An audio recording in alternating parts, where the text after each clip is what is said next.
आइए आज आप सब सुनेंगे श्री सत्यनारायण व्रत की कथा, पंचम अध्याय, जो कि कथा हिंदी में श्रवण करेंगे। जो भी भक्त भगवान सत्यनारायण का पूजन किसी भी दिन या विशेष करके पूर्णिमा तिथि के दिन अगर भगवान सत्यनारायण का पूजन करते हैं, कलिकाल में भगवान सत्यनारायण का पूजन जो कि बड़ा ही पुण्य फलदायी माना गया है। पूर्णिमा तिथि के दिन चाहिए कि इस दिन सुबह उठ करके नित्य क्रियाओं से निवृत्त हो करके गंगा नदी में या घर के नहाने के पानी में ही थोड़ा सा गंगा जल मिला करके स्नान करना चाहिए।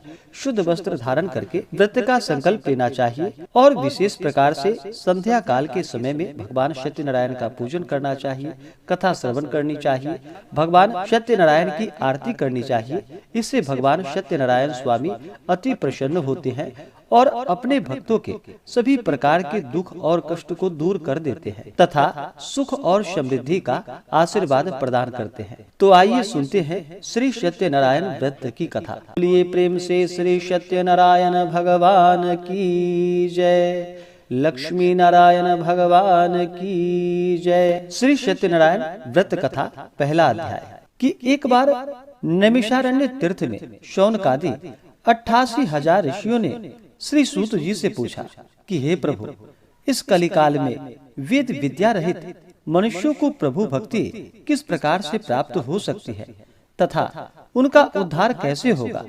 हे मुनि श्रेष्ठ, कोई ऐसा तप बतलाइए जिससे थोड़े समय में ही पुण्य मिल पाए और मनोवांछित फल भी प्राप्त हो।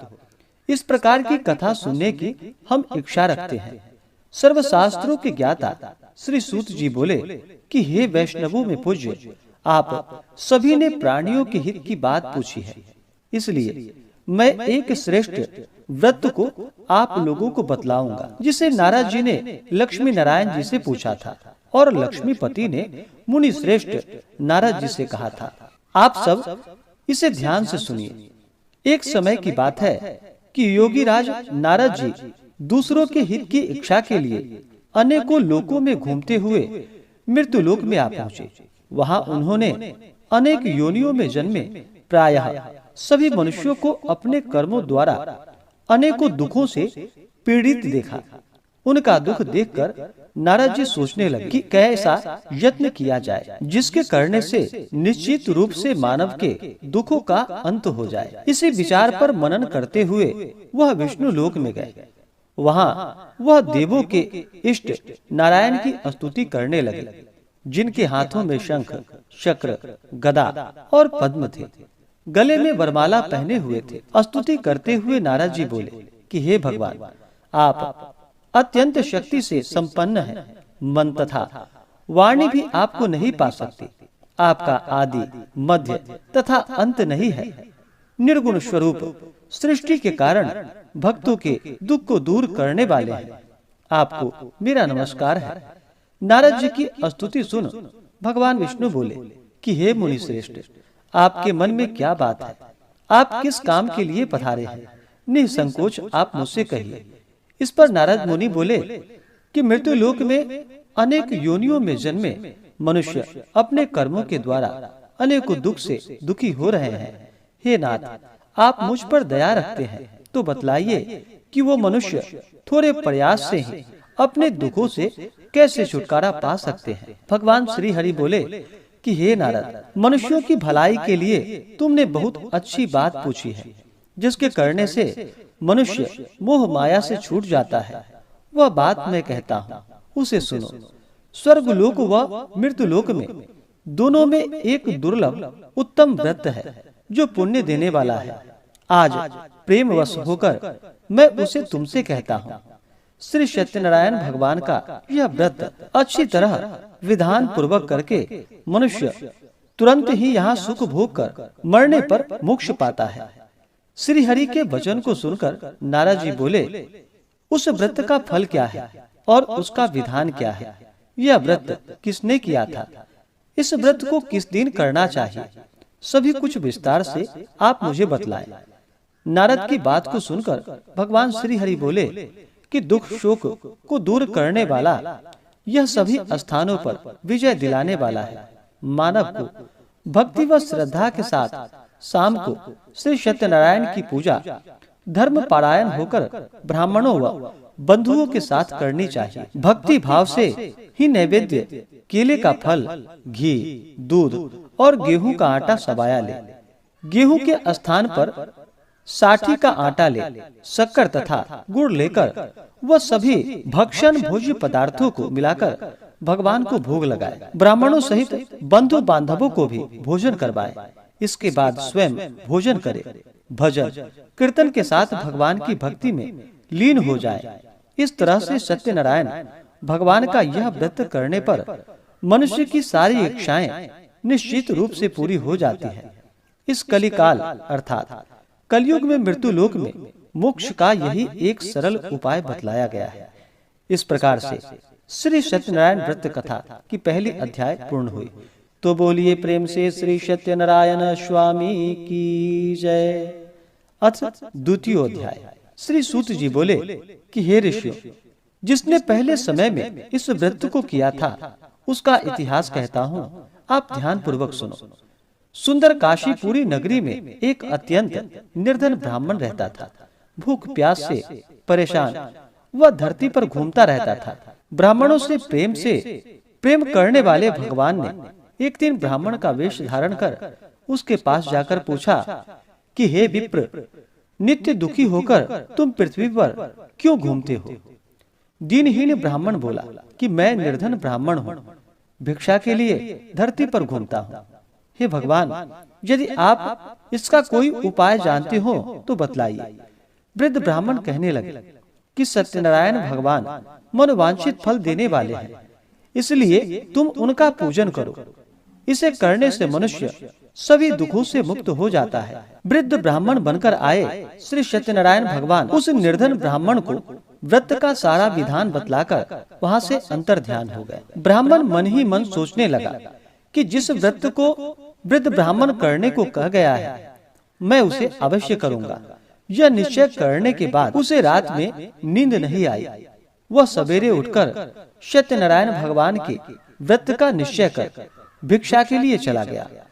उस दिन निर्धन ब्राह्मण को भिक्षा में बहुत धन मिला, जिससे उसने बंधु बांधवों के साथ मिलकर श्री सत्यनारायण भगवान का व्रत संपन्न किया।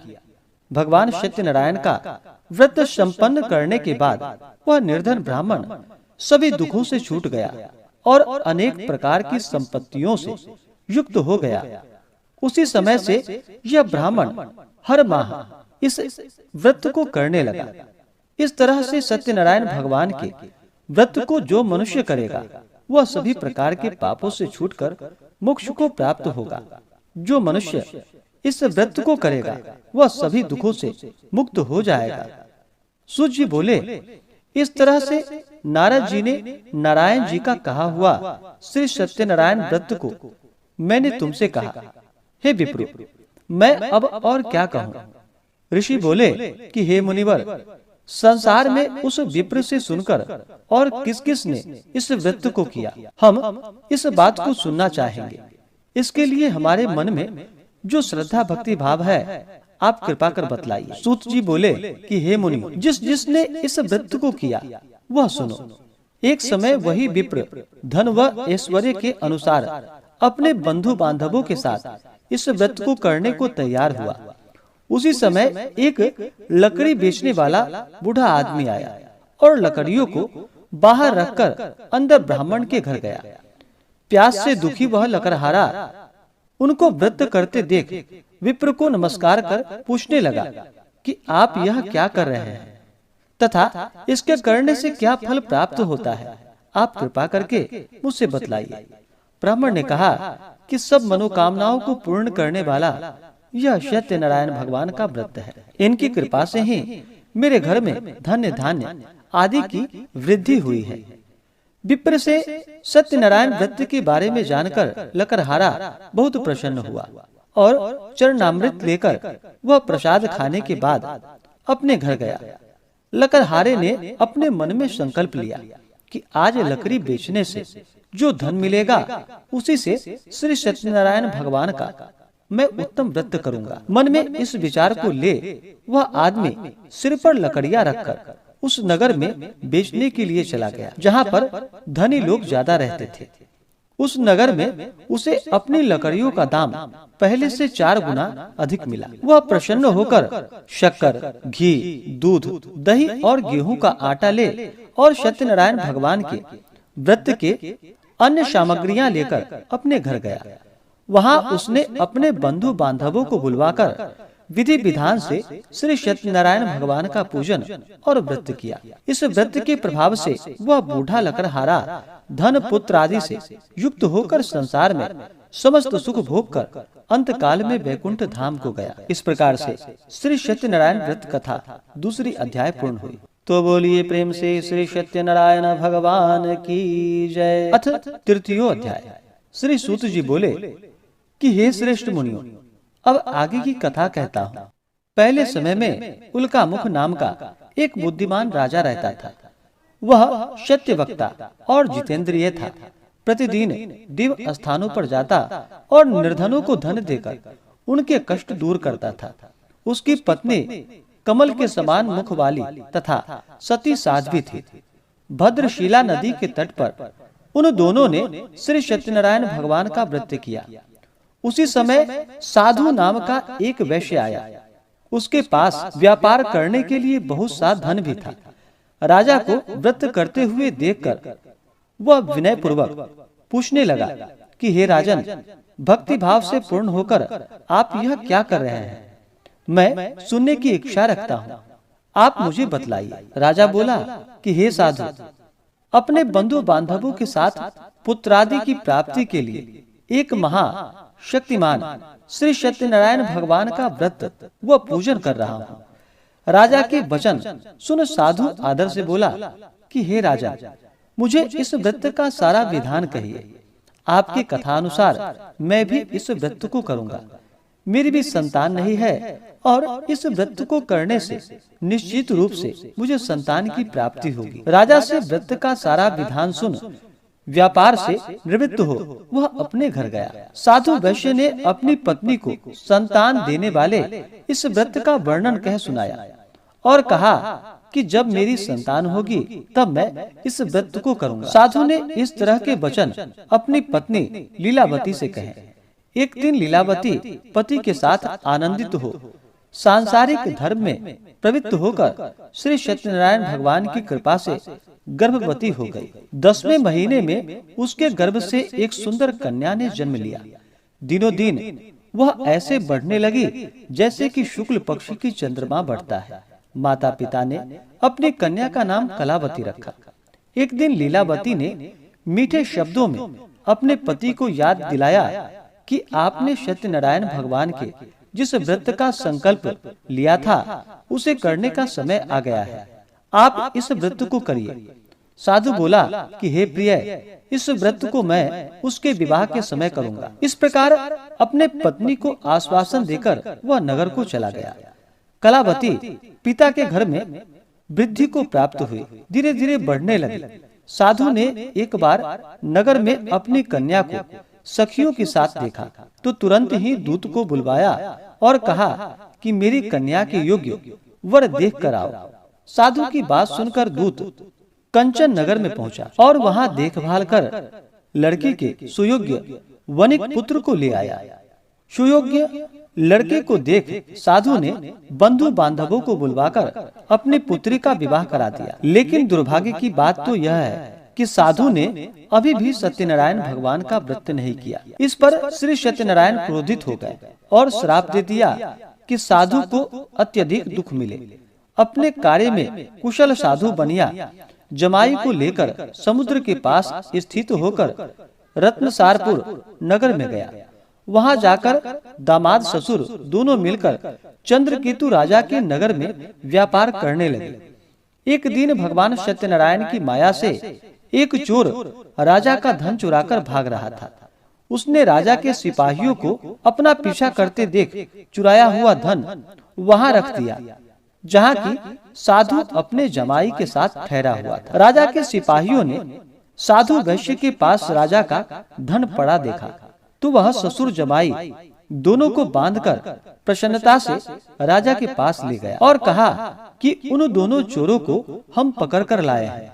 आप आगे की कार्यवाही कीजिए। राजा की आज्ञा से उन दोनों को कठिन कारावास में डाल दिया गया और उनका सारा धन भी उसने छीन लिया। श्री सत्यनारायण भगवान के श्राप से साधु की पत्नी भी बहुत दुखी हुई। घर में जो धन रखा था उसे चोर चुरा कर ले गए। शारीरिक तथा मानसिक पीड़ा वह भूख प्यास से अति दुखी हो अन्न की चिंता में कलावती एक ब्राह्मण के घर गई। वहाँ उसने श्री सत्यनारायण भगवान का व्रत होते देखा, फिर कथा सुनी और प्रसाद ग्रहण कर वह रात को घर वापस आई। माता ने कलावती से पूछा कि हे पुत्री, अब तक तुम कहाँ थी? तेरे मन में क्या है? कलावती ने अपने माता से कहा कि हे माता, मैंने एक ब्राह्मण के घर में श्री सत्यनारायण भगवान का व्रत देखा है। कन्या के वचन सुनकर लीलावती भगवान सत्यनारायण के पूजन के लिए तैयारी करने लगी। लीलावती ने परिवार व बंधुओं सहित सत्यनारायण भगवान का पूजन किया और उसने वर मांगा कि मेरे पति तथा जमाई शीघ्र घर आ जाएं। साथ ही यह भी प्रार्थना की कि हम सब का अपराध आप क्षमा करें।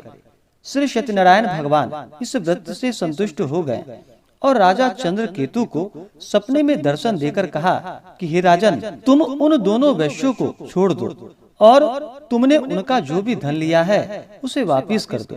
अगर ऐसा नहीं किया तो मैं तुम्हारा धन, राज्य व संतान सभी को नष्ट कर दूंगा।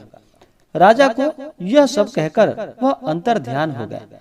प्रातः काल सभा में राजा ने अपना सपना सुनाया, फिर बोला कि वणिक पुत्रों को कैद से मुक्त कर सभा में ले आओ। दोनों ने आते ही राजा को प्रणाम किया। राजा मीठी वाणी में बोला कि हे महानुभावों, भाग्यवश ऐसा कठिन दुख तुम्हें प्राप्त हुआ है, लेकिन अब तुम्हें कोई भय नहीं। ऐसा कहकर राजा ने उन दोनों को नए वस्त्र और आभूषण भी पहनाए और जितना धन उनका लिया था उससे दोगुना धन वापस कर दिया। दोनों वैश्य अपने अपने घर को चले गए। इस प्रकार से श्री सत्यनारायण व्रत कथा 3रा अध्याय पूर्ण हुआ। तो बोलिए प्रेम से श्री सत्यनारायण स्वामी की जय। अथ 4थो अध्याय। सूत जी बोले कि वैश्य ने मंगलाचार कर अपनी यात्रा आरंभ की और अपने नगर को चल दिया। उसने थोड़ी दूर जाने पर एक दंडी वेशधारी श्री सत्यनारायण ने उनसे पूछा कि हे साधु, तेरी नाव में क्या है? अभिमानी वणिक जो कि हंसता हुआ बोला कि हे दंडी, आप क्यों पूछते हो? क्या धन लेने की इच्छा है?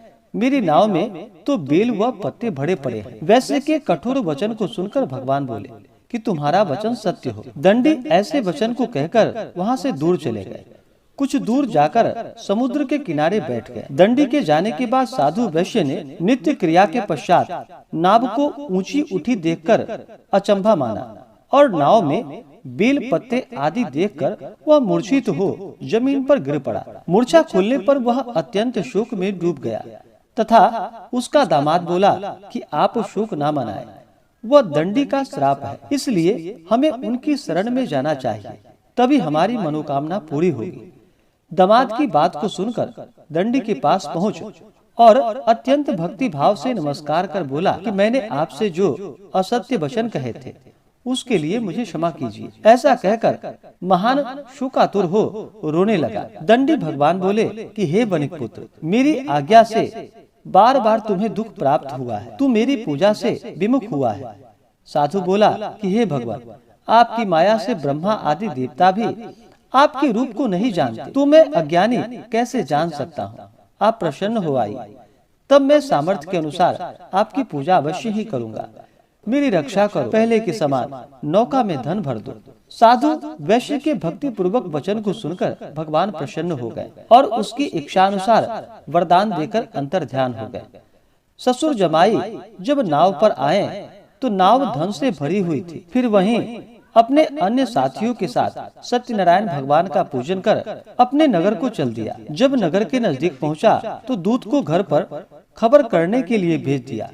दूत साधु की पत्नी को प्रणाम कर कहता है कि मालिक अपने दामाद सहित नगर के निकट आ गए हैं। दूत की बात सुनकर साधु की पत्नी लीलावती ने बड़े हर्ष के साथ सत्यनारायण भगवान का पूजन कर अपनी पुत्री कलावती से कहा कि मैं अपने पति के दर्शन को जाती हूँ, तू कार्य पूर्ण कर शीघ्र आ जाना। माता के ऐसे वचन को सुनकर कलावती जल्दी में प्रसाद छोड़ अपने पति के पास चली गई। प्रसाद की अवज्ञा के कारण सत्यनारायण भगवान रुष्ट हो गए और नाव सहित उसके पति को पानी में डुबो दिया। कलावती अपने पति को वहां न पाकर रोती हुई जमीन पर गिर पड़ी। नौका को डूबा हुआ देख वह कन्या को रोता देख साधु दुखी होकर बोला कि हे प्रभु, मुझसे तथा मेरे परिवार से जो भूल हुई है उसे क्षमा कीजिए। साधु के दीनहीन वचन को सुनकर सत्यनारायण भगवान प्रसन्न हो गए और आकाशवाणी हुई कि हे साधु, तेरी कन्या मेरे प्रसाद को छोड़कर आई है, इसलिए उसका पति अदृश्य हो गया। यदि वह घर जाकर प्रसाद खाकर लौटती है तो उसे उसका पति अवश्य ही मिलेगा। ऐसी आकाशवाणी को सुनकर कलावती घर पहुंचकर प्रसाद खाती है और फिर आकर अपने पति के दर्शन करती है। उसके बाद साधु अपने बंधु बांधवों सहित श्री सत्यनारायण भगवान का विधि विधान से पूजन करता है। इस लोक का सुख भोग वह अंत में स्वर्ग को जाता है। इस प्रकार से श्री सत्यनारायण व्रत कथा में चौथे अध्याय की कथा पूर्ण हुई। तो बोलिए प्रेम से श्री सत्यनारायण भगवान की जय। अथ पंचमो अध्याय। श्री सूत जी बोले कि हे ऋषियों, मैं और भी एक कथा सुनाता हूँ, उसे भी आप ध्यान पूर्वक सुनो। प्रजा पालन में लीन तुंगध्वज नाम का एक राजा था। उसने भी भगवान का प्रसाद त्याग कर बहुत ही दुख पाया। एक बार वन में जाकर वन्य पशुओं को मारकर वह बड़ के पेड़ के नीचे आया। वहां उसने ग्वालों को भक्ति भाव से अपने बंधुओं सहित सत्यनारायण भगवान का पूजन करते देखा। अभिमानवश राजा ने उन्हें देखकर भी पूजा स्थान में नहीं गया और ना ही उसने भगवान को नमस्कार किया। ग्वालों ने राजा को प्रसाद दिया, लेकिन उसने वह प्रसाद नहीं खाया और प्रसाद को वहीं छोड़कर वह अपने नगर को चला गया। वह जब नगर में पहुंचा तो वहां सब कुछ तहस नहस हुआ पाया। तो वह शीघ्र ही समझ गया कि यह सब भगवान ने ही किया है। वह दोबारा ग्वालों के पास पहुंचकर और विधि पूर्वक पूजा कर प्रसाद खाया। तो सत्यनारायण भगवान की कृपा से सब कुछ पहले जैसा हो गया और दीर्घ काल तक सुख भोगने के बाद मरणोपरांत उसे स्वर्ग की प्राप्ति हुई। जो मनुष्य परम दुर्लभ इस व्रत को करेगा तो भगवान सत्यनारायण की अनुकंपा से उसे धन धान्य की प्राप्ति होगी। निर्धन धनी हो जाता है और भय मुक्त हो जीवन जीता है। संतानहीन मनुष्य को संतान सुख प्राप्त होता है और सारे मनोरथ पूर्ण होते हैं। और सारे मनोरथ पूर्ण होने पर मानव अंत काल में वैकुंठ धाम को जाता है। सूत जी बोले, जिन्होंने पहले इस व्रत को किया है, अब उनके दूसरे जन्म की कथा कहता हूँ। वृद्ध शतानंद ब्राह्मण ने सुदामा का जन्म लेकर मोक्ष की प्राप्ति की। लकड़हारे ने अगले जन्म में निषाद बनकर मोक्ष प्राप्त किया। उल्का मुख नाम का राजा दशरथ होकर वैकुंठ को गए। साधु नाम के वैश्य ने मोरध्वज बनकर अपने पुत्र को आरे से चीरकर मोक्ष पाया और महाराज तुंगध्वज ने स्वयंभू होकर भगवान में भक्त युक्त हो अपना कर्म कर मोक्ष को पाया। इस प्रकार से श्री सत्यनारायण व्रत कथा में 5वें अध्याय की कथा पूर्ण हुई।